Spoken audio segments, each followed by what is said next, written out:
Public fits ಅಂದ ತಕ್ಷಣ ಏನಂತಾರೆ, ನಾಲ್ಗೆ ಕಚ್ಕೊಂಡು ಕಣ್ಣು ಮೇಲೆ ಹೋಗಿ ಬಾಯಿ ಕೈನೆಲ್ಲ ಒದರುತ್ತಾರಲ್ಲ, ಅದಕ್ಕಂತಾರೆ ಫಿಟ್ಸ್ ಅಂತ. Common man common public brain ಇಡೀ ಸ್ಪ್ರೆಡ್ ಆಗುತ್ತೆ ವಿತ್ ನ್ಯಾನೋ ಸೆಕೆಂಡ್. ಸ್ಪ್ರೆಡ್ ಆದ ತಕ್ಷಣ ಎರಡೂ ಕಡೆ ಜರ್ಕ್ ಬರುತ್ತೆ. ಎರಡೂ ಕಡೆ ಜರ್ಕ್ ಬಂದು ಅದು ಪ್ರೊಟೆಕ್ಷನ್ಗೋಸ್ಕರ ಬ್ರೈನ್ ಏನು ಮಾಡುತ್ತೆ, ಸಡನ್ ಆ್ಯಕ್ಟಿವಿಟಿ ಎಲ್ಲ ಕಡಿಮೆ ಸ್ಟಾಪ್ ಮಾಡುತ್ತೆ. ಆವಾಗ ಪೇಷಂಟ್ ಬೀಳ್ತಾನೆ. ಸೊ ಈ ಮೂರ್ಛೆ ರೋಗ ಇದು ಕಾಯಿಲೆ ಅಲ್ಲ, ಇದು ಒಂದು ಸಿಂಪ್ಟಮ್. ಬ್ರೈನಲ್ಲಿ ಒಂದು ಜಾಗದಿಂದ ಎಲೆಕ್ಟ್ರಿಕಲ್ ಕರೆಂಟ್ ಸಡನ್ಲಿ ಜಾಸ್ತಿ ಆದರೆ ಇಟ್ಸ್ ಸ್ಪ್ರೆಡ್, ಅದು ಬ್ರೈನ್ ಒಳಗಡೆ ಸ್ಪ್ರೆಡ್ ಆಗಿ ಮೂರ್ಛೆ ಹೋಗುತ್ತೆ. ಫೋಕಲ್ ಸೀಸರ್ ಅಂದರೆ ಬರೀ ಹ್ಯಾಂಡ್ ಮಾತ್ರ ಇರ್ಬೋದು, ಮುಖ ಮಾತ್ರ ಮೂವ್ಮೆಂಟ್ ಆಗ್ಬೋದು, ಪೇಷಂಟ್ ಕಾನ್ಷಿಯಸ್ ಇರ್ತಾರೆ. ಅದಕ್ಕೆ ನಾವು ಫೋಕಲ್ ಫಿಟ್ಸ್ ಅಂತೀವಿ. ಯಾವ ವಯಸ್ಸಿಗೆ ಬೇಕಾದ್ರೂ ಬರ್ಬೋದು ಮೂರ್ಛೆ ರೋಗ. ಹುಟ್ಟಿದ ಮಗುಗೆ ಈಗ ಶುಗರ್ ಕಡಿಮೆ ಆದರೆ ಫಿಟ್ಸ್ ಬರುತ್ತೆ. ಹುಟ್ಟಬೇಕಾರೆ ಮಗು ಸಡನ್ನಾಗಿ ಹತ್ತಿಲ್ಲ ಅಂದರೆ, ಉಸಿರು ತೊಗೊಂಡಾಗ ಅಂತ ಅದ್ದಾಗ ಲಂಗ್ಸ್ ಎಕ್ಸ್ಪ್ಯಾಂಡ್ ಆಗಿ ಅಳುತ್ತೆ ಮಗು. ಅದು ಸ್ವಲ್ಪ ಟೈಮ್ ನಾವು ಜಾಸ್ತಿ ಆದರೆ ಬ್ರೈನ್ ಬೆಳವಣಿಗೆ ಆಗಲ್ಲ, ಆವಾಗ ಫಿಟ್ಸ್ ಬರುತ್ತೆ. ಸ್ವಲ್ಪ ಫೀವರ್ ಜಾಸ್ತಿ ಆಯಿತು, ಒಂದು ಫ್ಯೂ ಡಿಗ್ರೀಸ್ ಮಕ್ಕಳಲ್ಲಿ ಫಿಟ್ಸ್ ಬರುತ್ತೆ. ಆ ಥರ ಫಿಟ್ಸ್ ಬಂದವ್ರಿಗೆ ನೋಡ್ಕೊಂಡಿಲ್ಲ ಅಂದರೆ ಅಡಲ್ಟಲ್ಲಿ ಫಿಟ್ಸ್ ಶುರು ಆಗುತ್ತೆ. ಸಣ್ಣ ಹುಡುಗರಲ್ಲಿ ಏನೂ ಇರಲಿಲ್ಲ ಡಾಕ್ಟರ್, ನನಗೆ ಶುರುವಾಗಿದ್ದ 21, 22 ಅಥವಾ 40 ವರ್ಷಕ್ಕೆ ಶುರುವಾಯಿತು ಅಂದರೆ ಬ್ರೈನಲ್ಲಿ ಎಲ್ಲೋ ಒಂದು ಕಡೆ ಪ್ರಾಬ್ಲಮ್ ಇದೆ ಅಂತ. ಪೋರ್ಕ್ ತಿಂದರೆ ಬರುತ್ತೆ ಅಂತ ಹೇಳ್ತಿದ್ರು ಜನ. ಸೊ ಪೋರ್ಕ್ ಅದು ಎಸ್ಪೆಷಲಿ ನಾಟ್ ಬೆಳೆಸಿದ ಪೋರ್ಕ್ ಅಲ್ಲ, ಈ ಸಿಟಿಗಳಲ್ಲಿ ಇರುತ್ತಲ್ಲ, ಅದು ಯೂಶಲಿ ಏನು ಬೇಕಾದ್ರೆ ಗಂಧನೂ ತಿನ್ನುತ್ತದು. ಹೌದು, ಏನು ಬೇಕಾದ್ರೂ ತಿನ್ನುತ್ತೆ, ಟಾಯ್ಲೆಟ್ ಇರೋದು ತಿಂದಿರುತ್ತೆ. ಆ ಕ್ರಿಮಿಗಳು ಬೆಳಗ್ಗೆ ಅದು ನಾವು ತಿಂದಾಗ ಅದು ಬ್ರೈನ್ಗೆ ಹರಡುತ್ತೆ. ಡ್ರೈನೇಜ್ ವಾಟ್ರಲ್ಲಿ ಯಾವಾಗ ತರಕಾರಿ ಬೆಳೆಸಿ ಸೊಪ್ಪುಗಳು, ಕ್ಯಾರೆಟು, ಬೀಟ್ರೂಟ್ ಎಲ್ಲ ಬೆಳೆಸ್ತಾರೆ, ಅದನ್ನು ಚೆನ್ನಾಗಿ ಕ್ಲೀನ್ ಮಾಡ್ದಲೆ ತಿಂದಾಗ ಸಿಸ್ಟಿ ಸರ್ಕೊಳ್ಳೋದು ಬ್ರೈನ್ಗೆ ಹೋಗುತ್ತೆ. That is A commonest cause ಯಾವಾಗ ಅಡಲ್ಟಲ್ಲಿ ಆಗುತ್ತೋ. ನನಗೆ ಬೇಕಾದ್ರೆ ಬರ್ಬೋದು, ನಿಮಗೆ ಬೇಕಾದ್ರೆ ಬರ್ಬೋದು, ನನಗೆ ಇವತ್ತು ತನಕ ಇರ್ದಲ್ಲೇ ಇರ್ಬೋದು, ನಾಳೆ ಬರ್ಬೋದು.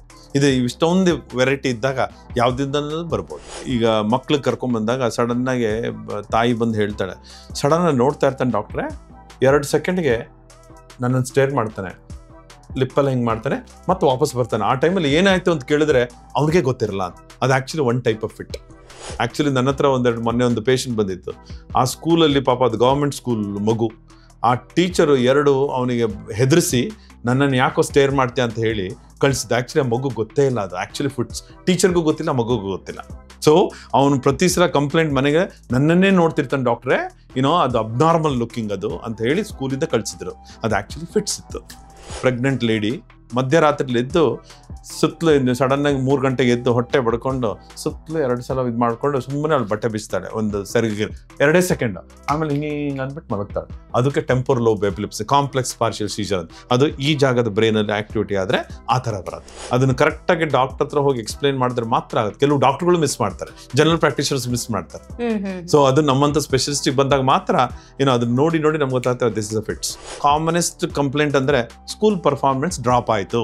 ಲಾಸ್ಟ್ ಇಯರ್ ತುಂಬ ಮ್ಯಾಥಮೆಟಿಕ್ಸ್ ಅಲ್ಲಿ ಚೆನ್ನಾಗಿದ್ದ ಡಾಕ್ಟ್ರೇ, ಈ ವರ್ಷ ಅವನಿಗೇನು ಅರ್ಥ ಆಗ್ತಿಲ್ಲ. ಆ್ಯಕ್ಚುಲಿ ಸಣ್ಣ ಫಿಟ್ಸ್ ಆಗಿ ಅವ್ನ ಬ್ರೈನ್ ಸೆಲ್ಸ್ ಶ್ರಿಂಕ್ ಆಗ್ತಿರುತ್ತೆ. ಬಿದ್ದ ಜಾಗದಿಂದ ಸೈಡಿಗೆ ಕರ್ಕೊಂಡು ಹೋಗ್ಬೇಕು, ಸೈಡಲ್ಲಿ ಮಲಗಿಸ್ಬೇಕು. ನಾಲ್ಗೆ ಪೂರ್ತಿ ಕಚ್ಕೊಂಡಿದ್ರೆ ಏನಾದರೂ ಒಂದು ಸೈಡಲ್ಲಿ ಏನಾದರೂ ಕೊಡಬೇಕು. ಇಷ್ಟು ಬಿಟ್ಟು ಇನ್ನೇನು ಮಾಡೋಕ್ಕೆ ಸಾಧ್ಯ ಇಲ್ಲ. ಹೆಲ್ಪ್ ಲೈನ್ ನಂಬರ್ ಇದೆ, ಆ ನಂಬರು 888-4777611. ಮತ್ತೆ ಹೇಳ್ತೀನಿ, 888 4 777 611. ಈ ನಂಬರಿಗೆ ಫೋನ್ ಮಾಡಿದ್ರೆ, ಇದು ನಾನು ಹೇಳಿದ್ದಾನೆ ಫ್ರೀ ಎಪಿಲೆಪ್ಸಿ ಕ್ಲಿನಿಕ್ ಅಂತ ಹೇಳ್ತೀವಲ್ಲ, ಆ ನಂಬರಿಗೆ ಬರುತ್ತೆ. ಆ ನಂಬರ್ ಅವ್ರಿಗೆ ನಿಮ್ಗೆ ಅಪಾಯಿಂಟ್ಮೆಂಟ್ ಕೊಡ್ತಾರೆ. ಅಪಾಯಿಂಟ್ಮೆಂಟ್ ಕೊಟ್ಟಾಗ ನೀವು ಬಂದು ನಮ್ಮನ್ನು ನೋಡ್ಬೋದು. ಪ್ಲಸ್ ಈಗ ಹೊಸದಾಗಿ ಒಂದು ಮೊಬೈಲ್ ವ್ಯಾನ್ ಶುರು ಮಾಡ್ತಾ ಇದ್ದೀನಿ ಎಪಿಲೆಪ್ಸಿಗೋಸ್ಕರ. ಇದನ್ನು ನಾವು ಕೋಲಾರ ಡಿಸ್ಟ್ರಿಕ್ಟ್ನ ಆಸ್ ಎ ಪೈಲಟ್ ಪ್ರಾಜೆಕ್ಟ್ ತಗೊಂಡಿದ್ದೀವಿ. ಅದನ್ನ ಮಂತ್ಲಿ ಅಥವಾ 2 ವೀಕ್ಸ್ ಒಂದ್ಸಲ ಕೋಲಾರದ ಡಿಫ್ರೆಂಟ್ ವಿಲೇಜ್ ಅಲ್ಲಿ ಇದನ್ನ ಪಾರ್ಕ್ ಮಾಡ್ತೀವಿ. ಯಾರು ಎಪಿಲೆಪ್ಟಿಕ್ ಇದ್ದಾರೋ ಅಲ್ಲಿ ಬಂದು ಅಲ್ಲೇ ನಾವು ಇಜಿ ಮಾಡಿ ಅದನ್ನ ನಮ್ಮ ಹಾಸ್ಪಿಟಲ್ಗೆ ಟ್ರಾನ್ಸ್ಮಿಟ್ ಆಗುತ್ತೆ. ಟ್ರಾನ್ಸ್ಮಿಟ್ ಆಗಿ ನೀವು ವಾಪಸ್ ನಮ್ಮ ಹತ್ರ ಬರೋದು ಬೇಕಾಗಿಲ್ಲ. ನಾವೇ ಹೇಳ್ತೀವಿ ಇಂಥವ್ರಿಗೆ ಇಂಥ ಟ್ರೀಟ್ಮೆಂಟ್ ಕೊಡಬೇಕು ಅಂತ ಟೆಲಿ ಮೆಡಿಸಿನ್ ಅಲ್ಲಿ, ಅಥವಾ ಯಾರಿಗೆ ಜಾಸ್ತಿ ಇದೆ ನಾವು ಕರೆಸಿ ಮುಂದಿನ ಟ್ರೀಟ್ಮೆಂಟ್ ಕೊಡ್ತೀವಿ.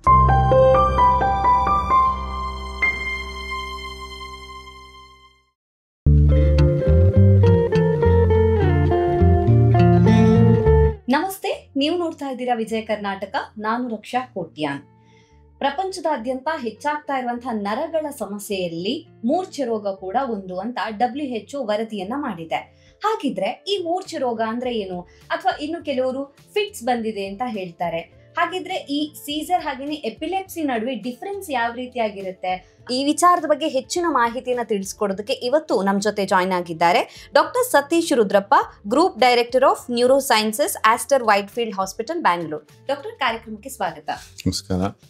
ಡಾಕ್ಟರ್, ಸಾಮಾನ್ಯವಾಗಿ ಯಾರಾದ್ರೂ ತಲೆ ತಿರುಗಿ ಬಿದ್ರು ಅಥವಾ ಬಾಯಲ್ಲಿ ನೊರೆ ಬಂತು ಅಂತ ಹೇಳಿದ್ರೆ ಅವರಿಗೆ ಫಿಟ್ಸ್ ಬಂದಿದೆ ಅಂತ ನಾರ್ಮಲ್ ಆಗಿ ನಾವು ಹೇಳ್ತೀವಿ. ಅದ್ರಲ್ಲೂ ಕೂಡ ಈ ಫಿಟ್ಸ್ ಅಥವಾ ಈ ಎಪಿಲೆಪ್ಸಿ ಹಾಗೇನೆ ಸೀಸರ್ ನಡುವೆ ಡಿಫರೆನ್ಸ್ ಇರುತ್ತೆ, ಆದ್ರೆ ಅದ್ರ ಬಗ್ಗೆ ಕೆಲವರಿಗೆ ಗೊತ್ತಿರೋದಿಲ್ಲ. ಸೊ ಈ ವಿಚಾರದ ಬಗ್ಗೆ ಇವತ್ತಿನ ಕಾರ್ಯಕ್ರಮದಲ್ಲಿ ನಾವು ಮಾತನಾಡ್ಲಿಕ್ಕಿದೀವಿ. ಸೊ ಫಸ್ಟಿಗೆ ಈ ಮೂರ್ಛೆ ರೋಗ ಅಂತ ಹೇಳಿದ್ರೆ ಏನು, ಇದ್ರ ಬಗ್ಗೆ ತಿಳಿಸ್ಕೊಡೋದಾದ್ರೆ. ಮೂರ್ಛೆ ರೋಗ ಮತ್ತೆ ಕನ್ನಡದಲ್ಲಿ ಪ್ಯೂರ್ ಕನ್ನಡದಲ್ಲಿ ಹೇಳ್ಬೇಕು ಅಂದ್ರೆ ಅಪಸ್ಮಾರ ಅಂತ ಹೇಳ್ತೀವಿ. ಸೊ ಈ ಮೂರ್ಛೆ ರೋಗ ಇದು ಕಾಯಿಲೆ ಅಲ್ಲ, ಇದು ಒಂದು ಸಿಂಪ್ಟಮ್ ಅಂದರೆ ಈಗ ನಿಮಗೆ ಬ್ಯಾಕ್ಟೀರಿಯಲ್ ಇನ್ಫೆಕ್ಷನಿಂದ ಫೀವರ್ ಬರ್ಬೋದು, ವೈರಲ್ ಇನ್ಫೆಕ್ಷನಿಂದ ಫೀವರ್ ಬರ್ಬೋದು, ಅಥವಾ ಏನಾದರೂ ಬೇರೆ ಕಡೆಯಿಂದ ಫೀವರ್ ಅನ್ನೋದು ಒಂದು ಪಾರ್ಟ್ ಆಫ್ ದಿ ಹೋಲ್ ಇದು. ಅದೇ ಥರ ಮೂರ್ಛೆ ರೋಗನೂ ಕೂಡ ಇದು ರೋಗ ಅಲ್ಲ, ಒಂದು ಪಾರ್ಟ್ ಇರುತ್ತೆ. ಅಂದರೆ ಇದು ಒಂದು ಜಾಗದಿಂದ ಬ್ರೈನಲ್ಲಿ ಒಂದು ಜಾಗದಿಂದ ಎಲೆಕ್ಟ್ರಿಕಲ್ ಕರೆಂಟ್ ಸಡನ್ಲಿ ಜಾಸ್ತಿ ಆದರೆ ಇಟ್ಸ್ ಸ್ಪ್ರೆಡ್, ಅದು ಬ್ರೈನ್ ಒಳಗಡೆ ಸ್ಪ್ರೆಡ್ ಆಗಿ ಮೂರ್ಛೆ ಹೋಗುತ್ತೆ. ಒಂದೇ ಜಾಗದಲ್ಲಿ ಬಂದರೆ ಕೆಲವು ಸಲ ಫಾರ್ ಎಕ್ಸಾಂಪಲ್ ನಾವು ನೋಡ್ತೀವಿ ಫೋಕಲ್ ಸೀಜರ್ಸ್ ಅಂತೀವಿ. ಫೋಕಲ್ ಸೀಜರ್ ಅಂದರೆ ಬರೀ ಹ್ಯಾಂಡ್ ಮಾತ್ರ ಇರ್ಬೋದು, ಮುಖ ಮಾತ್ರ ಮೂವ್ಮೆಂಟ್ ಆಗ್ಬೋದು, ಪೇಷಂಟ್ ಕಾನ್ಷಿಯಸ್ ಇರ್ತಾರೆ. ಅದಕ್ಕೆ ನಾವು ಫೋಕಲ್ ಫಿಟ್ಸ್ ಅಂತೀವಿ ಅಥವಾ ಫೋಕಲ್ ಅಪಸ್ಮಾರ ಅಂತೀವಿ. ಎರಡನೇದು ಜನರಲ್ ಅಪಸ್ಮಾರ. ನಾರ್ಮಲಿ ಈ ಸಮಾಜದಲ್ಲಿ ಫಿಟ್ಸ್ ಅಂದರೆ ನಾನು ಹೇಳ್ತಾ ಇರೋದು ಜನರಲ್ ಫಿಟ್ಸ್. ಅವಾಗ ಏನಾಯ್ತು, ಒಂದು ಕಡೆಯಿಂದ ಎಲೆಕ್ಟ್ರಿಕಲ್ ಕರೆಂಟ್ ಶುರುವಾಗ್ತದೆ, ಬ್ರೈನ್ ಇಡೀ ಸ್ಪ್ರೆಡ್ ಆಗುತ್ತೆ ವಿತ್ ನ್ಯಾನೋ ಸೆಕೆಂಡ್. ಸ್ಪ್ರೆಡ್ ಆದ ತಕ್ಷಣ ಎರಡೂ ಕಡೆ ಜರ್ಕ್ ಬರುತ್ತೆ. ಎರಡೂ ಕಡೆ ಜರ್ಕ್ ಬಂದು ಅದು ಪ್ರೊಟೆಕ್ಷನ್ಗೋಸ್ಕರ ಬ್ರೈನ್ ಏನು ಮಾಡುತ್ತೆ, ಸಡನ್ ಆ್ಯಕ್ಟಿವಿಟಿ ಎಲ್ಲ ಕಡಿಮೆ ಸ್ಟಾಪ್ ಮಾಡುತ್ತೆ. ಆವಾಗ ಪೇಷಂಟ್ ಬೀಳ್ತಾನೆ. ಇದು ಎಕ್ಸಾಕ್ಟ್ಲಿ ನೀವು ಇದಕ್ಕೆ ಅನಾಲಜಿ ಅಂದರೆ electrical current, high voltage current ಮನೇಲಿ ಮುಟ್ಟಿದಾಗ ಸಡನ್ನಾಗಿ ನಿಮ್ಗೆ ಶಾಕ್ ಹೊಡೆಯುತ್ತೆ, ಟ್ರಿಪ್ ಆಗುತ್ತೆ. ರೈಟ್, ಟ್ರಿಪ್ ಆಗಿದ್ದು ಪೇಷಂಟ್ ಬಿದ್ದೋಗೋದು. ಸಡನ್ನಾಗಿ ನೀವು ಎಲೆಕ್ಟ್ರಿಕ್ ಶಾಕ್ ಬರೋದು ಬಿಗಿನಿಂಗ್ ಆಫ್ ದ ಫಿಟ್ಸ್. ಅದೇ ಥರ ಇದನ್ನು ನಾವು ಜನರಲ್ ಟರ್ಮಲ್ಲಿ ಅಪಸ್ಮಾರ ಅಥವಾ ಮೂರ್ಛೆ ರೋಗ ಅಂತೀವಿ.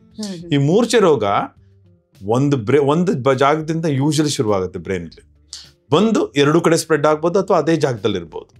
ಸೊ ಇದು ಒಂದೇ ಜಾಗದಿಂದ ಶುರುವಾಗೋದು ಅಂದರೆ ವಿವಿಧ ವೆರೈಟಿಯಲ್ಲಿ ಶುರುವಾಗುತ್ತೆ. ಕಾಮನೆಸ್ಟ್ ಅಂದರೆ ಇದು ಯಾವ ವಯಸ್ಸಿಗೆ ಬೇಕಾದ್ರೆ ಬರ್ಬೋದು. ಮೂರ್ಛೆ ರೋಗ ಮಕ್ಕಳಿಂದ ಹಿಡಿದು ವಯಸ್ಸಾದವರು ಕೂಡ ಬರ್ಬೋದು.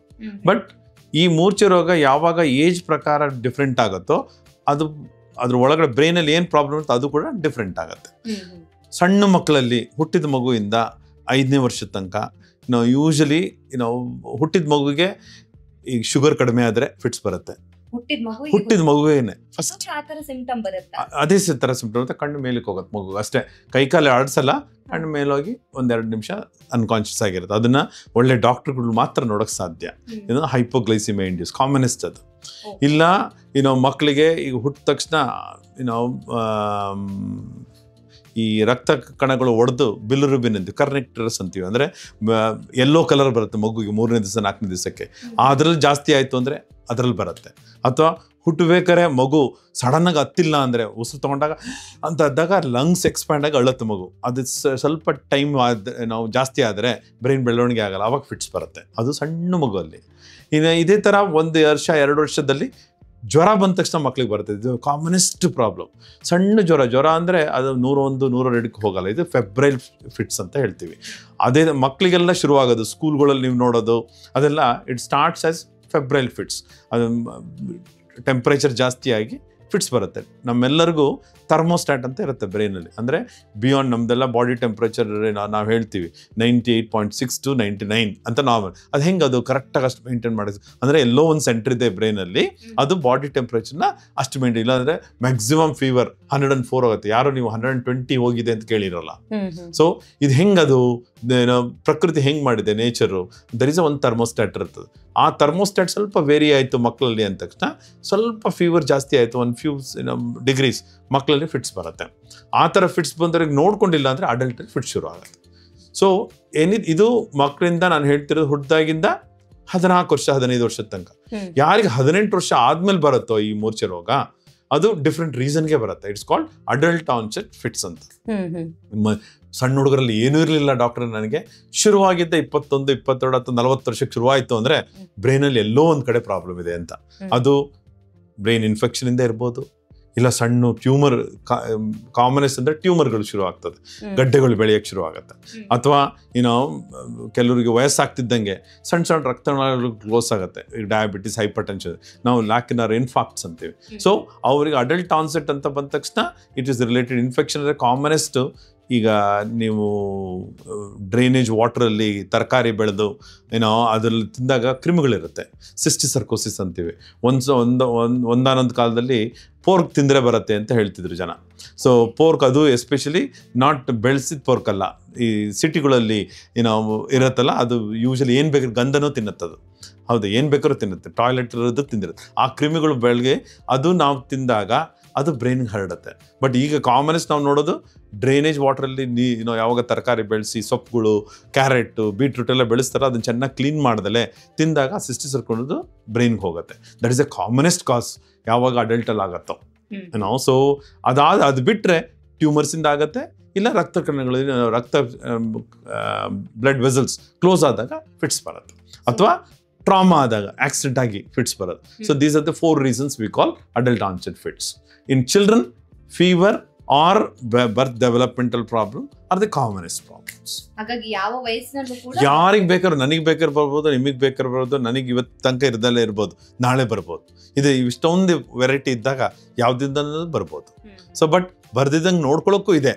ಅದನ್ನ ಅಂದ್ರೆ ಹೆಲ್ತ್ ಮೇಂಟೈನ್ ಮಾಡಿದ್ರೆ ಬರಲ್ಲ ಅಡಲ್ಟ್ಸ್. ಡಾಕ್ಟರ್, ಹಾಗಿದ್ರೆ ಈ ಮೂರ್ಛೆ ರೋಗ ಮತ್ತೆ ಫಿಟ್ಸ್ ಅದು ಎರಡು ಒಂದೇನಾ? ಹೌದು, ಎರಡು ಒಂದೇ.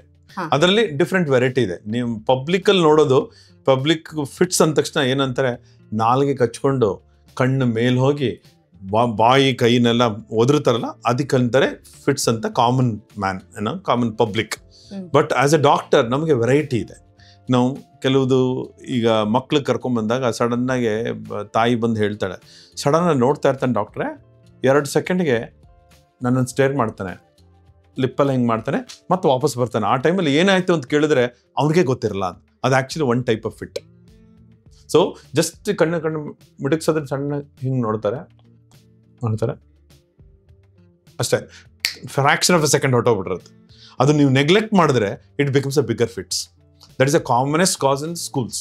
ಆ್ಯಕ್ಚುಲಿ ನನ್ನ ಹತ್ರ ಮೊನ್ನೆ ಒಂದು ಪೇಷಂಟ್ ಬಂದಿತ್ತು. ಆ ಸ್ಕೂಲಲ್ಲಿ ಪಾಪ ಅದು ಗೌರ್ಮೆಂಟ್ ಸ್ಕೂಲ್ ಮಗು.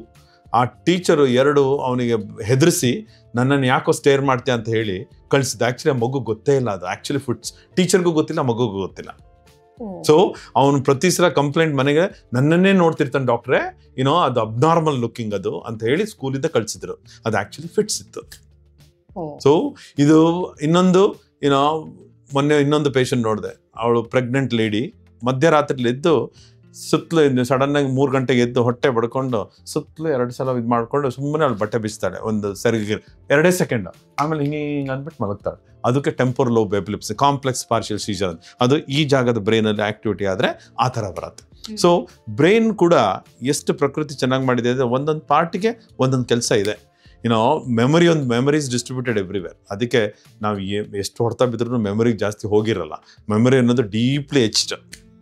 ಬಟ್ ಈ ಫಾರ್ ಎಕ್ಸಾಂಪಲ್ ಈ ನೆತ್ತಿ ಮೇಲ್ಭಾಗದಲ್ಲಾದರೆ ನನಗೆ ಕಾಲಲ್ಲಿ ಫಿಟ್ಸ್ ಬರೋ ಚಾನ್ಸ್ ಇದೆ. ನೆತ್ತಿಯಿಂದ ಸೈಡಲ್ಲಿ ಬಂದರೆ ಮೋಟರ್ ಕಾರ್ಟೆಕ್ಸ್ ಅಂತೀವಿ, ಕೈಯಲ್ಲಿ ಬರೋದಿದೆ. ಕೆಲವರಿಗೆ ಈ ಜಾಗದಲ್ಲಿ ಬಂದರೆ ನಾವು ಟೆಂಪೋರಲ್ ಎಪಿಲೆಪ್ಸಿ ಅಂತೀವಿ. ಸೊ ಈಚ್ ಜಾಗದಿಂದ ಬರೋದು ನಮಗೆ ಪೇಷಂಟ್ ಹೇಳ್ತಿದ್ದ ಕೇಳಿದ್ರೇ ಆಸ್ ಎ ಗುಡ್ ಡಾಕ್ಟರ್ ನೀವು ಎಕ್ಸ್ಪ್ಲೇನ್ ಮಾಡ್ತಿದ್ದಂಗೆ ನಂಗೆ ಗೊತ್ತು ಇದರಿಂದ ಬರ್ತಿದೆ ಅಂತ. ಅದನ್ನು ಕರೆಕ್ಟಾಗಿ ಎಲೆಕ್ಟ್ರಿಕಲ್ ಆಕ್ಟಿವ್ ಮಾಡಿದ್ರೆ ಆ ಜಾಗದಿಂದ ಫಿಟ್ಸ್ ವೇವ್ ಬರ್ತಾ ಇರುತ್ತೆ. ಸೊ ಹಾಗಾಗಿ easily treatable. Easily. So varieties different. Public types ಇದೆ. ನೀವು ಪಬ್ಲಿಕಲ್ಲಿ ನೋಡೋದು ಫುಲ್ ಜ್ಞಾನ ತಪ್ಪಿ ಹಲ್ ಕಚ್ಕೊಂಡು ಜನ ಕೀ ಕೊಡ್ತಾರೆ, ಕಾಲ್ ಕೊಡ್ತಾರೆ, ಏನೇನೋ ಕೊಡ್ತಾರೆ. ಅದು ನಾರ್ಮಲ್ ಜನಕ್ಕೆ. ಬಟ್ ಮಿಸ್ ಆಗೋದು ಫಿಟ್ಸ್, ಜ್ವರ ಬಂದು ಮಗು ಫಿಟ್ಸ್ ಬರೋದು, ಅಥವಾ ಅದನ್ನ ನೋಡ್ದಲ್ಲೇ ಇರೋದು, ಅಥವಾ ಸ್ಕೂಲಲ್ಲಿ ನಾನು ಹೇಳಿದ್ನಲ್ಲ ಕಾಂಪ್ಲೆಕ್ಸ್ ಪಾರ್ಷಿಯಲ್ ಸೀಜರ್ಸ್ ಅಂತೀವಿ, ಅಥವಾ ಟೆಂಪೋರಲ್ ಸೀಜರ್ಸ್, ಅದೆಲ್ಲ ಮಿಸ್ ಆಗುತ್ತೆ. ಅದನ್ನು ಕರೆಕ್ಟಾಗಿ ಡಾಕ್ಟರ್ ಹತ್ರ ಹೋಗಿ ಎಕ್ಸ್ಪ್ಲೇನ್ ಮಾಡಿದ್ರೆ ಮಾತ್ರ ಆಗುತ್ತೆ. ಕೆಲವು ಡಾಕ್ಟರ್ಗಳು ಮಿಸ್ ಮಾಡ್ತಾರೆ, ಜನರಲ್ ಪ್ರಾಕ್ಟೀಷನರ್ಸ್ ಮಿಸ್ ಮಾಡ್ತಾರೆ. ಸೊ ಅದು ನಮ್ಮಂಥ ಸ್ಪೆಷಲಿಸ್ಟಿಗೆ ಬಂದಾಗ ಮಾತ್ರ ಅದನ್ನ ನೋಡಿ ನಮ್ಗೆ ಗೊತ್ತಾಗ್ತದೆ ದಿಸ್ ಇಸ್ ಅ ಫಿಟ್ಸ್. ಅವಾಗ ನೆಕ್ಸ್ಟ್ ಇನ್ವೆಸ್ಟಿಗೇಷನ್ ಕಳಿಸ್ತೀವಿ. ಡಾಕ್ಟರ್, ಈಗ ನೀವು ಹೇಳಿದ್ರಿ ಸಣ್ಣ ಮಕ್ಕಳಲ್ಲಿ ಈಗ ಹುಟ್ಟಿದಂತ ಮಗುವಲ್ಲೂ ಕೂಡ ಬರುವ ಸಾಧ್ಯತೆ ಇರುತ್ತೆ. ಒಂದ್ ವೇಳೆ ಆ ಸಣ್ಣ ಮಗುಗೆ ಬಂತು, ಅದನ್ನ ನೆಗ್ಲೆಕ್ಟ್ ಮಾಡಿದ್ರು ಅಂತ ಹೇಳಿದ್ರೆ, ಅಥವಾ ಗೊತ್ತಾಗ್ಲಿಲ್ಲ ಅಂದ್ರೆ ಅದು ಫ್ಯೂಚರ್ ಅಲ್ಲಿ ಎಫೆಕ್ಟ್ ಮಾಡುತ್ತೆ, ತುಂಬಾ ಎಫೆಕ್ಟ್ ಮಾಡ್ತದೆ. ಕಂಪ್ಲೀಟ್ ಆಗಿ ಕ್ಯೂರ್ ಆಗುವಂತ ಚಾನ್ಸಸ್ ಇರುತ್ತಾ? ಇದು ಎರಡು ಕ್ಯೂರ್ ವರ್ಡ್ ಬರಲ್ಲ. ಏನಾಗ್ತದೆ ಅಂತ ಮಕ್ಕಳಲ್ಲಿ ಯಾವಾಗ ಫಿಟ್ಸ್ ಬರುತ್ತೋ, ನಮ್ಮ ಹುಟ್ಟಿದಾಗಿಂದ 12 ವರ್ಷದ ತನಕ 90% ಬ್ರೈನ್, ಫಸ್ಟ್ 5 ವರ್ಷದಲ್ಲಿ 90% ಬ್ರೈನ್ ಡೆವಲಪ್ ಆಗ್ಬಿಟ್ಟಿರುತ್ತೆ. 5ನೇ ವರ್ಷದಿಂದ 12 ವರ್ಷದಲ್ಲಿ 95ರಿಂದ 98% ಡೆವಲಪ್ ಆಗಿರುತ್ತೆ. ಆಫ್ಟರ್ 16 ಬ್ರೈನ್ ಫುಲ್ ಡೆವಲಪ್ ಆಗಿದೆ, ಅದಾದ್ಮೇಲೆ ಡೆವಲಪ್ ಆಗಲ್ಲ. ಸೊ ಈ ಡೆವಲಪ್ಮೆಂಟ್ ಟೈಮಲ್ಲಿ ನಮ್ಮ ತಂದೆ ತಾಯಿ ಗೊತ್ತಿಲ್ಲದಲ್ಲೇ ಸಣ್ಣ ಸಣ್ಣ ಫಿಟ್ಸ್ ಆಗೋದು ಮಲ್ಟಿಪಲ್ ಟೈಮ್ಸ್ ಆಗಿರುತ್ತೆ, ಸ್ಕೂಲಲ್ಲೇ ಗೊತ್ತಿರುತ್ತೆ. ಅವನಿಗೆ ಯೂಶಲಿ ಕಾಮನೆಸ್ಟ್ ಕಂಪ್ಲೇಂಟ್ ಅಂದರೆ ಸ್ಕೂಲ್ ಪರ್ಫಾರ್ಮೆನ್ಸ್ ಡ್ರಾಪ್ ಆಯಿತು, ಲಾಸ್ಟ್ ಇಯರ್ ತುಂಬ ಮ್ಯಾಥಮೆಟಿಕ್ಸಲ್ಲಿ ಚೆನ್ನಾಗಿದ್ದ ಡಾಕ್ಟ್ರೇ, ಈ ವರ್ಷ ಅವ್ನಿಗೇನು ಅರ್ಥ ಆಗ್ತಿಲ್ಲ. ಆ್ಯಕ್ಚುಲಿ ಸಣ್ಣ ಸಣ್ಣ ಫಿಟ್ಸ್ ಆಗಿ ಅವ್ನ ಬ್ರೈನ್ ಸೆಲ್ಸ್ ಶಿಂಕ್ ಆಗ್ತಿರುತ್ತೆ. ಅದೇ ಥರ ಎಷ್ಟೋ ಮಕ್ಕಳು ತುಂಬ ಚೆನ್ನಾಗಿರ್ತಾರೆ ಒಂದು 6 ವರ್ಷ, 8ನೇ ವರ್ಷದಲ್ಲಿ ಸ್ವಲ್ಪ ಬುದ್ಧಿಮಾಂದ್ಯತೆ ಶುರು ಆಗುತ್ತೆ. ಎಷ್ಟು ಪೇಷಂಟ್ ನೋಡ್ತೀವಿ ನಾವು ಆ್ಯಕ್ಚುಲಿ ಇಂಡಿಯಾದಲ್ಲಿ, very common, especially in the rural area, north Karnataka ಅಂತ ಕಡೆ ಎಲ್ಲ ಹೋದರೆ ಸುಮಾರು ಪೇಷಂಟ್ ನೋಡ್ತೀವಿ. ಯಾಕಂದರೆ ನೀದರ್ ಅವ್ರಿಗೆ ಮನೆಯಲ್ಲೂ ಡಯಾಗ್ನೋಸಿಸ್ ಆಗಿರಲ್ಲ, ಹಾಸ್ಪಿಟಲಲ್ಲೂ ಡಯಾಗ್ನೋಸ್ ಆಗಿದ್ದ, ಆದ್ರೂ ಕರೆಕ್ಟ್ ಟ್ರೀಟ್ಮೆಂಟ್ ತೊಗೊಂಡಿರಲ್ಲ. ಸೊ ಚಿಕ್ಕ ಮಕ್ಕಳಲ್ಲಾದರೆ school performance is the first thing to drop. ಅಯ್ಯೋ ಅವ್ನು ಸ್ವಲ್ಪ ಪೆದ್ದ ಇದ್ದಾನ್ರಿ, this is very common. Actually ಪಾಪ ಮಗುಗೆ ಅವ್ನಿಗೆ ಅರ್ಥನೇ ಆಗಿರಲ್ಲ, ತಂದೆ ತಾಯಿಗೂ ಅರ್ಥ ಆಗಿರಲ್ಲ. ಸೊ ಬ್ರೈನ್ ಡೆವಲಪ್ಮೆಂಟ್ ಆಗದಲ್ಲೇ ಸ್ಕೂಲ್ ಪರ್ಫಾರ್ಮೆನ್ಸ್ ಡ್ರಾಪ್ ಆಗುತ್ತೆ. ಸೆಕೆಂಡ್ ವೆರೈಟಿ ತುಂಬ ಜಾಸ್ತಿ ಬಂದರೆ ವೀಕ್ಲಿ ಅವರೇ ನೋಡ್ತಿರ್ತಾರೆ. ಅದು ಹುಟ್ಟಿದಾಗ ನಾ ಹೇಳಿದ್ನಲ್ಲ, ಬ್ರೈನ್ ಸೆಲ್ಸ್ ಡೆವಲಪ್ ಆಗದಿದ್ದರೆ ಅದನ್ನು ವೆರಿ ಕಾಮನ್ ನವ ಡೇಸ್. ಸೊ ಈಗ ಫೋರ್ಸೆಪ್ಸ್ ಡೆಲಿವರಿ, ಸಿಸೇರಿಯನ್ ಡೆಲಿವರಿ ಆದಾಗ, ಯಾಕಂದರೆ ಡೆಲಿವರಿ ಏಜು ಜಾಸ್ತಿ ಆಗ್ತಾಯಿದೆ, ಎಲ್ಲರಿಗೂ 35-40 ವರ್ಷಕ್ಕೆ ಮಕ್ಕಳು ಮಾಡ್ಕೊಳ್ಳೋಕೆ ಶುರು ಮಾಡ್ತಾರೆ. ಮಾಡಿದಾಗ ಬೆಳವಣಿಗೆ ಇದ್ದಾಗ ಆ ಮಗುಗೆ ಬೇಕಾದಂಥ ಒಳಗಡೆ ಸಾಮಗ್ರಿಗಳು ಅಳಕ್ಕೆ ಅಥವಾ ಡಯಾಫ್ರಮ್ ಕೆಲವು ಸಲ ಕಡಿಮೆ ಆಗಿರ್ತದೆ, ಅಥವಾ ತಾಯಿ ಪುಷ್ ಮಾಡಿರಲ್ಲ ಕರೆಕ್ಟ್. ಸೊ ಇಂಥದ್ದೆಲ್ಲ ಇದ್ದಾಗ ಆಕ್ಸಿಜನ್ ಸರಿ ಹೋಗಲ್ಲ, ಆವಾಗ ಬ್ರೈನ್ ಡೆವಲಪ್ಮೆಂಟ್ ಹೂ ಥರ ಅರಳುತ್ತೆ ಬ್ರೈನು. ಫಸ್ಟ್ ಮಗು ಅಳೋದು ಯಾತಕ್ಕೆ ಅಂದರೆ ಆಕ್ಸಿಜನ್ ಹೋದ ತಕ್ಷಣ ಬ್ರೈನ್ ಅರಳುತ್ತೆ. ಆ ಅರಳಿದ್ದು ಯಾವಾಗ ಅರಳಲ್ವೋ ಎಲೆಕ್ಟ್ರಿಕಲ್ ಆಕ್ಟಿವಿಟಿ ಅಬ್ನಾರ್ಮಲ್ ಆಗಿ ಫಿಟ್ಸ್ ಬರುತ್ತೆ. That is completely non treatable. ಬುದ್ಧಿಮಾಂದ್ಯತೆ ತುಂಬ ಆಗುತ್ತೆ ಮಗುಗೆ, ಡೆವಲಪ್ಮೆಂಟೇ ಆಗಲ್ಲ, ನಡೆಯೋದು ಇಲ್ಲ ಅಂತ ಮಕ್ಕಳು. ಬಟ್ ನಾನು ಹೇಳ್ತಿರೋ ಸ್ಕೂಲ್ ಪರ್ಫಾರ್ಮೆನ್ಸ್ ಎಲ್ಲ ಆಫ್ಟರ್ 4 years 5 years ಜ್ವರ ಬಂದು ಬರುತ್ತಲ್ಲ ಅಂಥ ಮಕ್ಕಳಿಗೆ. ಸೊ ಅಡಲ್ಟಲ್ಲಿ ಯೂಶಲಿ ದೇ ಕಮ್ ಪಿಕಪ್, ಯಾಕಂದರೆ ಇಷ್ಟು ದಿವಸ ಏನು ಇಲ್ದಿದ್ದವನು ಈಗ ಫಿಟ್ಸ್ ಬಂತು ಅಂದರೆ ತೋರಿಸ್ಕೊಂತಾರೆ. ಮಕ್ಕಳಲ್ಲೇ ಪ್ರಾಬ್ಲಮ್ ಅದು. 2 ಕೈಕಾಲು ಮೂರ್ಛೆ ಹೋಗೋಂಥದ್ದು ಯಾರು ಬೇಕಾದ್ರೂ ತೋರಿಸ್ತಾರೆ. ಬಟ್ ನಾನು ಹೇಳಿದ್ನಲ್ಲ, ಸ್ಕೂಲಲ್ಲಿ ಸಣ್ಣ ಬ್ರೀಫ್ ಕಣ್ಮಿಟಿಕ್ಸ್ದಲ್ಲೇ ಇರೋದು, ಅಥವಾ ಲಿಪ್ ಸ್ಮ್ಯಾಕಿಂಗ್ ಅಂತೀವಿ, ಅಥವಾ ಸುಮ್ಮನೆ ದೇ ವಾಂಡರ್, ಸುಮ್ಮನೆ ಎಲ್ಲ ನೋಡೋಕೆ ಶುರು ಬರುತ್ತೆ, ಸುಮ್ಮನೆ ಏನೋ ಮಾಡ್ತಿದ್ದಾನೆ, ಬೇಕು ಅಂತ ಮಾಡ್ತಿದ್ದಾನೆ ಅಂತ ಶುರು ಮಾಡ್ತಾರೆ, ಅದೆಲ್ಲ ಫಿಟ್ಸ್ ಇರುತ್ತೆ. ಅಂಥವ್ರಿಗೆ ಸ್ಕೂಲ್ ಪರ್ಫಾರ್ಮೆನ್ಸ್ ಇನ್ನೂ ಕಡಿಮೆ ಆಗುತ್ತೆ.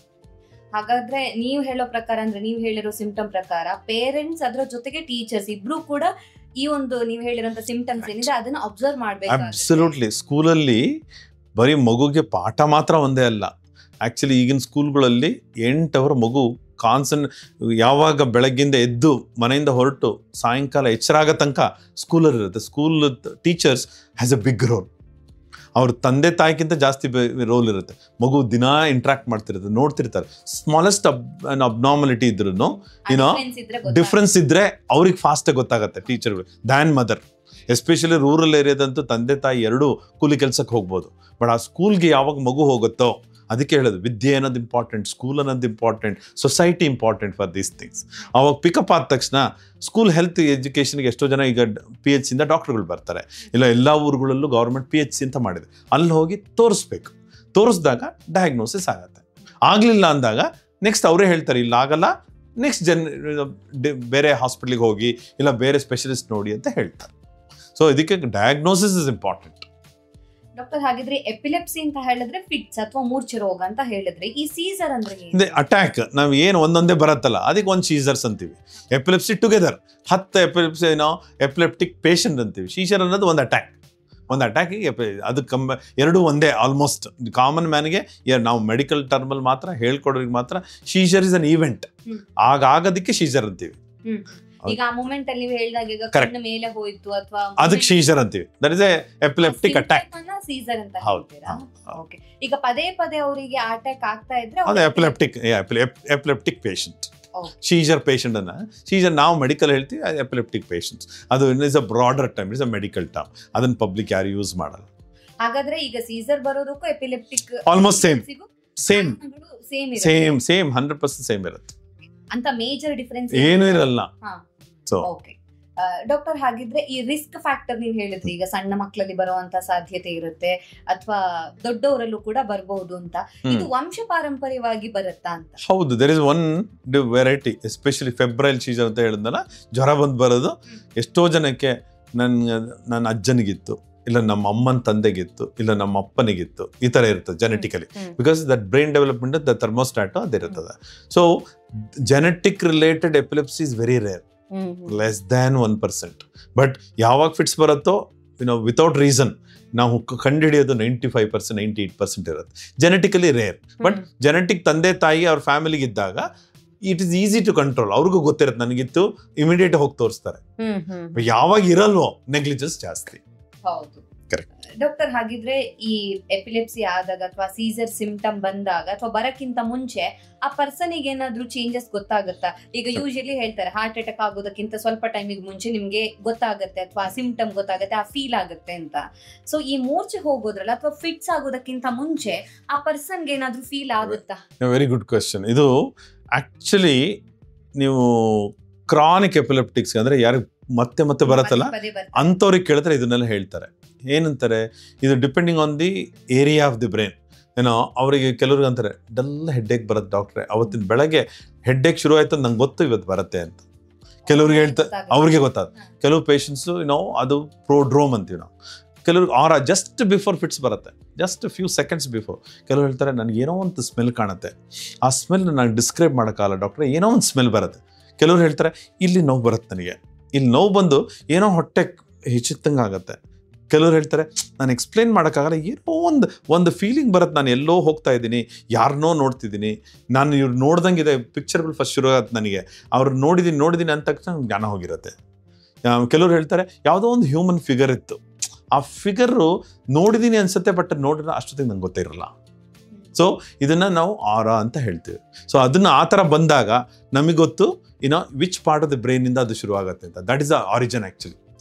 ಎಲ್ಲಿ ಶುರುವಾಗತ್ತಲ್ಲ ಆ ಪಾರ್ಟಿಂದ ಆ ಸಿಂಪ್ಟಮ್ ಬರುತ್ತೆ. ನಾನು ಸ್ಮೆಲ್ಲು ಈ ಹೊಟ್ಟೆದು ಅಂತ ಹೇಳಿದ್ರೆ ಇನ್ಸುಲಾ ಅಂತ ಒಂದು ಜಾಗ ಇದೆ, ಅಂದರೆ ಈ ಫ್ರಾಂಟಲ್ ಬೋನು, ಫ್ರಾಂಟಲ್ ಏರಿಯಾ ಮತ್ತು ಟೆಂಪರಲ್ ಮಧ್ಯದಲ್ಲಿ ನಾವು ಈಗ ಕಿತ್ತಲೆ ತೊಳೆ ಹೆಂಗೆ ಓಪನ್ ಮಾಡಿದ್ರೆ ಮಧ್ಯದಲ್ಲಿ ಏನಿರುತ್ತೋ ಆ ಥರ ಒಂದು ಜಾಗ ಇದೆ. ಅದು ಓಲ್ಡ್ ಕಾರ್ಟೆಕ್ಸ್, ಅಂದರೆ we call one of the earliest entro cortex ಅಂತ. ಎಲ್ಲ ಪ್ರಾಣಿಗಳಿಗೂ ಇರುತ್ತೆ, ನಮಗೂ ಇದೆ. ಅದರಿಂದನೇ ನಮಗೆ ನುಂಗ ಏರಿಯಾ, ದೆನ್ ಹೊಟ್ಟೆ ಹಸುವುದು, ಆಟೋನಾಮಿಕ್ ಏರಿಯಾ ಅಂತ ಹೇಳ್ತೀವಿ. ಆ ಏರಿಯಿಂದ ಬಂದರೆ ಈ ಥರ ಸ್ಮೆಲ್ಲು, ಈ ಥರ ಇದು ಹೊಟ್ಟೆ ಕಿವುಚೋದು ಅದೆಲ್ಲ ಶುರು. ನಮಗೆ ಗೊತ್ತು, okay this is the cause for is problem.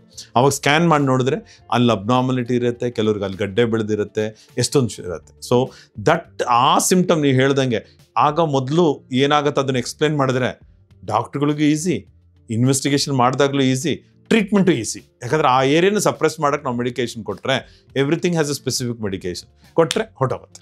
ಹಾಗಾಗಿ ಒಬ್ಬೊಬ್ಬ ವ್ಯಕ್ತಿ ಒಂದೊಂದು ರೀತಿಯಾದ ಸಿಂಪ್ಟಮ್ ಇರುತ್ತೆ. ವೆರಿ ಇಂಪಾರ್ಟೆಂಟ್ ಇದು ಯಾಕಂದ್ರೆ ಎಲ್ಲರೂ ನಮ್ಮನೆ ಪಕ್ಕದ ಮನೆಗೆ ಫಿಟ್ಸ್ ಇತ್ತು ಆ ಮಾತ್ರ ನಾನೇ ತಗೊಂತಿದ್ದೀನಿ ಅಂದರೆ ರಾಂಗ್. ಡಾಕ್ಟರ್ ಹತ್ರ ಹೋಗಿ, ಎಸ್ಪೆಷಲಿ ನಮ್ಮಂಥ ಸ್ಪೆಷಲಿಸ್ಟ್ ಅದು ರೆಗ್ಯುಲರ್ ಡಾಕ್ಟ್ರಿಗೆ ಇದೆಲ್ಲ, because we are all specialised. ಹಂಗಿದ್ದಾಗ ನಮ್ಮ ನ್ಯೂರೋ ಸರ್ಜನ್ಸ್ ನ್ಯೂರಾಲಜಿಸ್ಟ್ ಕರೆಕ್ಟಾಗಿ ಬರೀ ಎಪಿಲೆಪ್ಸಿಗೆ ಅಂತಲೇ ಮಾಡ್ತೀವಿ ನಾವೀಗೆಲ್ಲ. ನಾವು ಬರೀ ನಂದು ಟೀಮು ಬರೀ ಎಪಿಲೆಪ್ಸಿ ಟೀಮ್ ಅಂತಲೇ ಇದೆ. ಅಂದರೆ ಎಷ್ಟು ಜನ ಇರ್ಬೋದು, ಅದಕ್ಕೋಸ್ಕರ ಎಪಿಲೆಪ್ಸಿ ಟೀಮ್ ಅಂತಲೇ ಮಾಡ್ಕೊಂಡಿದ್ದೆ. ಅವಾಗ ನಂದು 2-3 ನ್ಯೂರಾಲಜಿಸ್ಟ್ ಬರೀ ಎಪಿಲೆಪ್ಸಿ ನೋಡ್ತಾರೆ, ನಾನು ಬರೀ ಎಪಿಲೆಪ್ಸಿ ಸರ್ಜರಿ ಮಾಡ್ತೀನಿ. ಸೊ ಅಷ್ಟೊಂದಿದೆ. ಸೊ ಅದನ್ನು ಪಿಕಪ್ ಮಾಡೋದು ಇಂಪಾರ್ಟೆಂಟ್.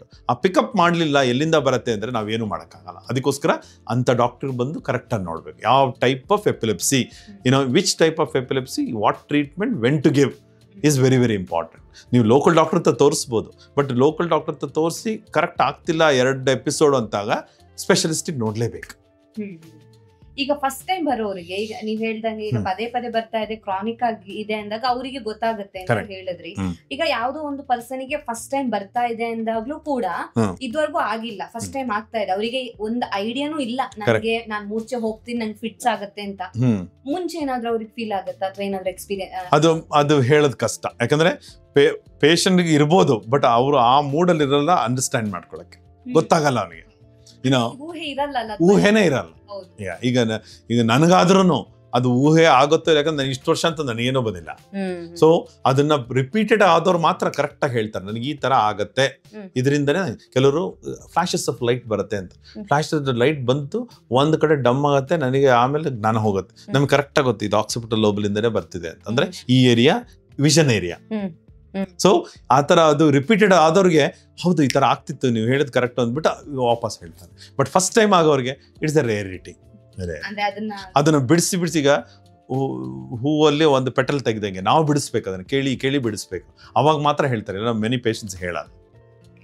ಡಾಕ್ಟರ್, ಹಾಗಿದ್ರೆ ಪಿಟ್ಸ್ ಬಂದಾಗ ಹೇಳ್ತಾರೆ ಬಾಯಲ್ಲಿ ನೊರೆ ಬರುತ್ತೆ, ಮೂವ್ಮೆಂಟ್ಸ್ ಚೇಂಜ್ ಆಗುತ್ತೆ ಅಂತ. ಯಾವ ಕಾರಣಕ್ಕೋಸ್ಕರ ಆತರ ಆಗುತ್ತೆ? ಅದು ನಾನು ಹೇಳ್ದಂಗೆ ಫಸ್ಟ್ ನೊರೆ ಬರೋದು ಅದು ಫಸ್ಟ್ ನಾ ಹೇಳಿದ್ನಲ್ಲ, ಕಾಮನ್ ಮ್ಯಾನಿಗೆ ನೋಡೋಂಥದ್ದು ಎರಡೂ ಕೈ ಕಾಲು ಒದ್ದಾಡೋದು ಅಥವಾ ಸೆಟಿಸ್ಕೊಳ್ಳೋದು. ಅದಾದಾಗ ಬ್ರೈನ್ ಫುಲ್ ಎಲ್ಲಾ ಮಸಲ್ನು ಎಷ್ಟು ಟೈಟ್ ಮಾಡುತ್ತೆ ಅಂದ್ರೆ ಫುಲ್ ಕಾಂಟ್ರಾಕ್ಟ್ ಆಗುತ್ತೆ, ಬಾಡಿಯಲ್ಲಿ ಕಾಂಟ್ರಾಕ್ಟ್. ಅದು ಕಾಂಟ್ರಾಕ್ಟ್ ಆದಾಗ ಈ ಒಂದು ಟಂಗ್ ಕಾಂಟ್ರಾಕ್ಟ್ ಆಗುತ್ತೆ, ಈ ಜಾಗಳು ಕಾಂಟ್ರಾಕ್ಟ್ ಆಗುತ್ತೆ, ನಿಮ್ದು ಹಲ್ಲು ಮುಚ್ಚುತ್ತೆ, ಇರೋ ಜೊಲ್ಲು ಹೊರಗೆ ಬರುತ್ತೆ, ಯಾಕಂದ್ರೆ ಪುಷ್ ಮಾಡುತ್ತೆ ಟಂಗ್. ಅರ್ಥ ಆಯ್ತಲ್ಲ? ಸೊ ಎಷ್ಟೋ ಜನಕ್ಕೆ ಫ್ರಾಕ್ಚರ್ ಆಗುತ್ತೆ, ಶೋಲ್ಡರ್ ಡಿಸ್ಲೊಕೇಶನ್ ಆಗುತ್ತೆ, ರಿಬ್ ಫ್ರಾಕ್ಚರ್ ಆಗುತ್ತೆ, ಸ್ಪೈನ್ ಫ್ರಾಕ್ಚರ್ ಆಗುತ್ತೆ. ಅಷ್ಟು ವೈಲೆಂಟ್ ಅಂದ್ರೆ ಬಾಡಿ ಫೋರ್ಸ್ ಅಷ್ಟು ಜೋರು ಇರುತ್ತೆ. ಅದಕ್ಕೆ ಅವ್ರನ್ನ ರಿಪೀಟೆಡ್ ಹೊಡೆಯತ್ತದು, ಎಲ್ಲ ಮಸಲ್ ಕಾಂಟ್ರಾಕ್ಟ್ ಆಗುತ್ತೆ, ರಿಲ್ಯಾಕ್ಸ್ ಆಗುತ್ತೆ. Within few second they will have multiple fractures. So ಹಂಗಾದಾಗ ಬಾಯಲ್ಲಿ ಟಂಗ್ ಎಲ್ಲ ಹೊರಗಡೆ ಬಂದು ಅದು ಏನ್ ಜೊಲ್ಲಿರುತ್ತೋ ಅದು ಟಂಗ್ ಪುಷ್ ಮಾಡುತ್ತದೆ. ಡಾಕ್ಟರ್, ಈಗ ಒಂದು ಪರ್ಸನ್ಗೆ ಪಿಟ್ಸ್ ಆಗಿದೆ ಅಥವಾ ಮೂರ್ಛೆ ರೋಗ ಬಂದಿದೆ ಅಂತ ಹೇಳಿದ್ರೆ ಅಲ್ಲಿ ಸುತ್ತಮುತ್ತ ಇರುವಂತಹ ಜನರೇನಿದ್ದಾರೆ ಈ ಒಂದು ತಪ್ಪನ್ನ ಮಾಡಬಾರ್ದು ಅಂತ ಹೇಳಿದ್ರೆ ಯಾವುದು? ಜನ ಮಾಡಬಾರ್ದು ಅಂದ್ರೆ ಫಸ್ಟ್ ಅಂದ್ರೆ ಈಗಿನ ಕಾಲದಲ್ಲಿ ಮೊಬೈಲ್ ರೆಕಾರ್ಡ್ ಮಾಡಬೇಡಿ, ತಪ್ಪು. ಯಾರಿಗೋ ಜೀವನ ಹೋಗ್ತಿದ್ದಾಗ ನೀವು ಮೊಬೈಲ್ ರೆಕಾರ್ಡ್ ಮಾಡಬೇಕು, ಅವ್ರನ್ನ ಬದುಕಿಸ್ಬೇಕು. ಫಸ್ಟ್ ಹೆಂಗೆ ಬದುಕಿಸ್ಬೇಕು? ಮಧ್ಯ ರೋಡಲ್ಲಿ ಬಿದ್ದರೆ ಆಕ್ಸಿಡೆಂಟ್ ಜಾಸ್ತಿ. ಸೊ ಅವ್ರನ್ನ ಸೇಫ್ ಪ್ಲೇಸಿಗೆ ಕಳಿಸ್ಬೇಕು. ಮೋಸ್ಟ್ ಇಂಪಾರ್ಟೆಂಟ್, ಅವ್ರಿಗೆ ಆಕ್ಸಿಜನ್ ಕರೆಕ್ಟಾಗಿ ಬೇಕು. ಸೊ ಫಿಟ್ಸ್ ಬಂದವ್ರಿಗೆ 3 ತಿಂಗ್ ಬೇಕಾಗಿರೋದು, ಒಂದು ಸೇಫ್ ಏರಿಯಾ ಕರ್ಕೊಂಡೋಗಿ ಸೈಡಲ್ಲಿ ಮಲಗಿಸ್ಬೇಕು. ಯಾಕಂದರೆ ಜೊಲ್ಲು ಲಂಗ್ಸಿಗೆ ಹೋಗ್ಬಾರ್ದು, ಆಸ್ಪಿರೇಷನ್ ಅಂತೀವಿ. ಅಥವಾ ಯಾರೋ ಎಷ್ಟೋ ಜನ ಊಟ ಮಾಡಿರ್ತಾರೆ, ಊಟ ಆದಮೇಲೆ ಫಿಟ್ಸ್ ಬರುತ್ತೆ, ವಾಂತಿ ಆಗುತ್ತೆ, ಯಾಕಂದರೆ ಸ್ಟಮಕ್ಕು ಕಾಂಟ್ರಾಕ್ಟ್ ಆಗುತ್ತೆ. ಆ ವಾಮಿಟ್ ಆದಾಗ ಲಂಗ್ಸಿಗೆ ಹೋಗುತ್ತೆ, ಲಂಗ್ಸಿಗೆ ಸೀದಾ ಮಲಗಿಸಿದ್ರೆ ಒಳಗೆ ಹೋಗುತ್ತೆ, ಸೈಡಿಗೆ ಮಲಗಿಸಿದ್ರೆ ಕೆಳಗೆ ಬೀಳುತ್ತೆ. ಥರ್ಡು, ನೀವು ಏನೇ ಕೊಡಿ, ಕೀನಾದರೂ ಕೊಡಿ, ಏನೇ ಕೊಡಿ, ಅದಂತೂ ಸ್ಟಾಪ್ ಆಗಲ್ಲ. ಅದು ಎಲ್ಲರಿಗೂ ಫಿಟ್ಸ್ ಬಂದವ್ರಿಗೆ 30 to 40 seconds ಅದೇ ಸ್ಟಾಪ್ ಆಗುತ್ತೆ. ಬ್ರೈನ್ ಶಟ್ಸ್ ಆಫ್ ಪ್ರೊಟೆಕ್ಷನ್ಗೆ. ಓಕೆ, ಆಮೇಲೆ ಬಾಯಿ ತೆಗೆದು ಸ್ವಲ್ಪ ಅರ್ಧ ಜಾಗದಲ್ಲಿ ಏರ್ ಹೋಗೋಕ್ಕೆ ಅವರಿಗೆ ಒಂದು ಟವಲ್ ಕಚ್ಕೋಬಾರ್ದು, ಟಂಗ್ ಕಚ್ಕೋಬಾರ್ದು ಅಂತ ಹೇಳಿ ಒಂದು ಕೆಲವು ಸಲ ಜನ ಗೊತ್ತಿದ್ರೆ ಮಾತ್ರ, ಕೆಲವರು ಫುಲ್ ಬಟ್ಟೆನೆ ಬಾಯಿಗೆ ಹಾಕ್ಬಿಡ್ತಾರೆ, ಅವಾಗ ಉಸಿರು ಇರಲ್ಲ. ಸೊ ಒಂದು ಸೈಡಲ್ಲಿ ಕಚ್ಚಬಾರ್ದು ಅಂತ ಏನಾದರೂ ಒಂದು ಕೊಡಬೇಕು, ಅವಾಗ ಅರ್ಧ ಓಪನ್ ಆಗ ಅವ್ರಿಗೆ ಬ್ರೀತಿಂಗು ಈಸಿ ಆಗುತ್ತೆ, ನಾಲ್ಗೆನೂ ಕಚ್ಕೊಳ್ಳಲ್ಲ, ನಾಲ್ಗೆ ದಪ್ಪ ಆಗಲ್ಲ, ಬ್ರೀತಿಂಗ್ ಈಸಿ ಆಗುತ್ತೆ. ಸೊ ಪ್ರೊಟೆಕ್ಟೆಡ್ ಏರಿಯಾನ ಬಿದ್ದ ಜಾಗದಿಂದ ಸೈಡಿಗೆ ಕರ್ಕೊಂಡು ಹೋಗ್ಬೇಕು, ಸೈಡಲ್ಲಿ ಮಲಗಿಸ್ಬೇಕು. ನಾಲ್ಗೆ ಪೂರ್ತಿ ಕಚ್ಕೊಂಡಿದ್ರೆ ಏನಾದರೂ ಒಂದು ಸೈಡಲ್ಲಿ ಏನಾದರೂ ಕೊಡಬೇಕು. ಇಷ್ಟು ಬಿಟ್ಟು ಇನ್ನೇನು ಮಾಡೋಕ್ಕೆ ಸಾಧ್ಯ ಇಲ್ಲ. ಆಮೇಲೆ ವಿತಿನ್ 30 to 40 seconds ಪೇಷಂಟ್ ಅವರೇ ಎದ್ದು ಆ ಕಡೆ ಈ ಕಡೆ ನೋಡ್ತಾರೆ, ನೋಡ್ಬಿಟ್ಟು ಏನಾಯ್ತು ಅಂತ ಕೇಳಿದ್ರೆ ಎದ್ದು ಕೂತ್ಕೊಂತಾರೆ. ಆಮೇಲೆ ಎಷ್ಟೋ ಜನ ಕ್ರಾನಿಕ್ ಇದ್ದವರು ನನಗೆ ಹಿಂಗೆ ಆಗುತ್ತೆ ಅಂತ ಎದ್ದು ವಾಪಸ್ಸೇ ಅವರೇ ನಡ್ಕೊಂಡು ಹೋಗ್ತಾರೆ. ಅಂದ್ರೆ ಆಸ್ಪತ್ರೆ ಕರ್ಕೊಂಡು ಹೋಗ್ಬೇಕು ಅಂತಿಲ್ವಾ? 100% ನಾವು ಇದು ಪೇಷಂಟ್ ಅವನು if more than 5 to 10 minutes fits ಬರ್ತಾ ಇದ್ರೆ, ಕಂಟಿನ್ಯೂಸ್ ಬರ್ತಿದ್ರೆ, ಅಥವಾ ಅವನು ಎದ್ದು ಎಚ್ಚರಿಕೆ ಆಗಲಿಲ್ಲ ಅಂದರೆ ಅಥವಾ ಅದು ಫಸ್ಟ್ ಟೈಮ್ ಇರ್ಬೋದು ಅವನಿಗೆ, ಆ್ಯಸ್ ಎ ಪಬ್ಲಿಕ್ ಫಸ್ಟ್ ಎದ್ಸಿ ಒಂದು 15 seconds to 20 seconds ಅವನು ನೋಡಿ ಒಂದು 5 ನಿಮಿಷದಲ್ಲಿ ಯಾರ್ದಾದ್ರು ವೆಹಿಕಲ್ ಇದ್ದರೆ ಶೋರ್ ಇರೋಂಥ ಹಾಸ್ಪಿಟ್ಲಿಗೆ ಕರ್ಕೊಂಡು ಹೋಗ್ಬೋದು. ಆಲ್ವೇಸ್ ಕರ್ಕೊಂಡು ಹೋಗ್ಬೇಕು. ಯಾಕಂದರೆ ನೀವು ಹೇಳ್ದಂಗೆ ಕ್ರಾನಿಕ್ ಎಪಿಲೆಪ್ಟಿಕ್ಸ್ ಆರ್ ಕಡಿಮೆ, ಹೊಸ ಎಪಿಲೆಪ್ಟಿಕ್ ಆದರೆ ಅದ್ರ ಒಳಗಡೆ ಬ್ಲೀಡಿಂಗ್ ಆಗಿರ್ಬೋದು ಬ್ರೈನಲ್ಲಿ, ಅಥವಾ ಬಿದ್ದು ತಲೆ ಹೊಡ್ಕೊಂಡಿರ್ಬೋದು, ಅಥವಾ ಏನೋ ಒಂದು ಟ್ಯೂಮರ್ ಆಗಿ ಸಡನ್ನಾಗಿ ಗ್ರೋತ್ ಆಗಿ ಒಳಗಡೆ ಬ್ಲೀಡಿಂಗ್ ಆಗಿರ್ಬೋದು. ಸೊ ವೆರೈಟಿ ಸ್ಟ್ರೋಕ್ ಆಗಿರ್ಬೋದು. ಸೊ ಹಾಸ್ಪಿಟ್ಲಿಗೆ ಕರ್ಕೊಂಡೇ ಹೋಗಬೇಕು. But first 5 minutes is not a big problem. By the time ನೀವು ಕರೆದು ಅಷ್ಟರೊಳಗೆ ಅವನಿಗೆ ಸ್ವಲ್ಪ ನೋಡ್ಕೊಳ್ಳೋದು, ಸೈಡಲ್ಲಿ ನೋಡ್ಕೊಂಡ್ರೆ ಕೆಲವು ಸಲ ಅವರೇ ಎದ್ದು ಕೂರ್ತಾರೆ. 5-8 ನಿಮಿಷದಿಂದ ಜಾಸ್ತಿ ಇದ್ರೆ ಫಸ್ಟ್ ಹಾಸ್ಪಿಟ್ಲಿಗೆ ಕರ್ಕೊಂಡು ಹೋಗ್ಬೇಕು. ಅಂದ್ರೆ ಈಗ ಪಿಟ್ಸ್ ಎಮರ್ಜೆನ್ಸಿ ಅಂತ consider, it is an emergency. But chronic ಇದ್ದವ್ರಿಗೆ ಅವರೇ ಅದೇ ಸ್ಟಾಪ್ ಆದ ತಕ್ಷಣ ಜ್ಞಾನ ವಾಪಸ್ ಬರುತ್ತೆ, ಎಷ್ಟೋ ಜನಕ್ಕೆ ಬರುತ್ತೆ. ಅದಕ್ಕೆ ನಾವು ಎಪಿಲೆಪ್ಟಿಕ್ಸ್ಗೆ ಏನಂತೀವಿ, ನಿಮ್ದು ಯಾವಾಗಲೂ ಒಂದು ಕಾರ್ಡ್ ಇಟ್ಕೊಳ್ಳಿ, ಐ ಮೀನ್ ಎಪಿಲೆಪ್ಟಿಕ್ ಅಂತ. ಜೋಬೊಳಗೆ ಯಾರಾದರೂ ಈಗ ನಾವು ಯಾರು ಬಿದ್ರೂ ಫಸ್ಟ್ ಏನಿದೆ ಹುಡುಕ್ತೀವಿ, ಅದನ್ನು ಹುಡುಕಿದಾಗ ಇಸ್ ಎ ಕ್ರಾನಿಕ್ ಎಪಿಲೆಪ್ಟಿಕ್ ಅಂತ ಗೊತ್ತಾಗುತ್ತೆ. Then you don't have to worry, patients will get up. ಅಂದ್ರೆ ಯೂಶಲಿ ಏನಾಗುತ್ತೆ ಅಂದ್ರೆ ಪಬ್ಲಿಕ್ ಪ್ಲೇಸ್ ಅಲ್ಲಿ ಯಾರಾದ್ರೂ ಬಿದ್ರು ಅಥವಾ ಏನಾದ್ರು ಆಯ್ತು ಅಂತ ಹೇಳಿದ್ರೆ ಫಸ್ಟ್ ಎಲ್ಲ ಜನ ರಾಶಿ ಬೀಳ್ತಾರೆ. ಅಂದ್ರೆ ಅವರಿಗೆ ಉಸಿರಾಡಕ್ಕೂ ಜಾಗ ಇರಲ್ಲ ಅನ್ನೋ ತರ. ಅದು ರಾಶಿ ಬೀಳೋದು 2 reasons. ಒಂದು, ನಮ್ಮ ಇಂಡಿಯಾದಲ್ಲಿ ಎಲ್ಲರಿಗೂ ಹೆಲ್ಪ್ ಮಾಡಕ್ ಹೋಗ್ತೀವಿ, ಒಂದು ಒಳ್ಳೆ ಗುಣ. ಬಟ್ ಅದು ಒಂದು ಸಲ ಸ್ವಲ್ಪ ಜನ ಮಾಡಿದಾಗ ಇನ್ನು ಉಳಿದವ್ರು ಸುಮ್ಮನೆ ವಾಪಸ್ ಹೋಗ್ಬೇಕು. ಅವ್ರು ನಾನು ಮಾಡ್ತೀನಿ ಅಂತ ಹೋದಾಗ ರಾಶಿಯಾಗಿ ಜಾಸ್ತಿ ಪ್ರಾಬ್ಲಮ್ ಬರುತ್ತೆ. ಸೊ ಹಂಗಿದ್ದಾಗ ಫಸ್ಟ್ ಪೇಷಂಟ್ಗೆ ಜಾಗ ಕೊಡ್ಬೇಕು ನಾವಲ್ಲಿ. ಎಲ್ಲ ಮುತ್ಕೊಂಡ್ರೆ ಅವ್ನಿಗೆ ಇನ್ನೂ ಉಸಿರಾಗಕ್ಕಾಗಲ್ಲ, ಇನ್ನು ಫಿಟ್ಸ್ ಕೆಲವು ಸಲ ಸೆಕೆಂಡ್ ಟೈಮ್ ಬರುತ್ತೆ. ಸೊ ಅದನ್ನ ಮಾಡಬಾರ್ದು. ಇನ್ ಕೆಲವ್ರು ಏನ್ ಮಾಡ್ತಾರೆ ಅಂದ್ರೆ ಅವ್ರಿಗೆ ಪಿಟ್ಸ್ ಬಂದಿದೆ ಅಂತ ಗೊತ್ತಿಲ್ಲ, ಸುಮ್ನೆ ಏನೋ ತಲೆ ತಿರುಗಿ ಬಿದ್ದಿದ್ದಾರೆ ಅಂತ ಅನ್ಕೋತಾರೆ, ನೀರ್ ಕೊಡಕ್ ಟ್ರೈ ಮಾಡ್ತಾರೆ. ಆ ತರ ಕೊಡ್ಬಹುದಾ? ನೀರು ನೀವು ಕೊಟ್ಟರು ಫಿಟ್ಸ್ ಬರೋರು ಅವನಿಗೆ ಕಾನ್ಶಿಯಸ್ ಇಲ್ಲ ಅಂದ್ರೆ ಯಾರು ಹೋಗೋಕ್ಕಾಗಲ್ಲ. ಸೊ ಕೊಡೋದ್ರಿಂದ ಪ್ರಯೋಜನನೂ ಇಲ್ಲ. ಅವ್ನು ಕುಡಿತಾನೆ ಅಂದ್ರೆ ಏನ್ ದೊಡ್ಡ ಪ್ರಾಬ್ಲಮ್ ಇಲ್ಲ ಅಂತ ಫಿಟ್ಸ್ ಅಲ್ಲಿ. Is already awake. Thank you so much doctor, ನಮ್ಮ ಇವತ್ತಿನ ಕಾರ್ಯಕ್ರಮದಲ್ಲಿ ಭಾಗವಹಿಸಿ. Thank you. ನಮ್ಮ ಇವತ್ತಿನ ಕಾರ್ಯಕ್ರಮದಲ್ಲಿ ಫಿಟ್ಸ್ ರೋಗದ ಬಗ್ಗೆ ಅಥವಾ ಮೂರ್ಛೆ ರೋಗದ ಬಗ್ಗೆ ಹೆಚ್ಚಿನ ಮಾಹಿತಿಯನ್ನ ಡಾಕ್ಟರ್ ನಮ್ಗೆ ಇವತ್ತು ತಿಳಿಸ್ಕೊಡ್ತಿದ್ದಾರೆ. ಆರೋಗ್ಯಕ್ಕೆ ಸಂಬಂಧಿಸಿದಂತ ಹೆಚ್ಚಿನ ವಿಡಿಯೋಗಳನ್ನ ನಮ್ಮ ವಿಜಯ ಕರ್ನಾಟಕ ಹೆಲ್ತ್ ಪೇಜ್ ನಲ್ಲಿ ನೀವು ನೋಡಬಹುದು.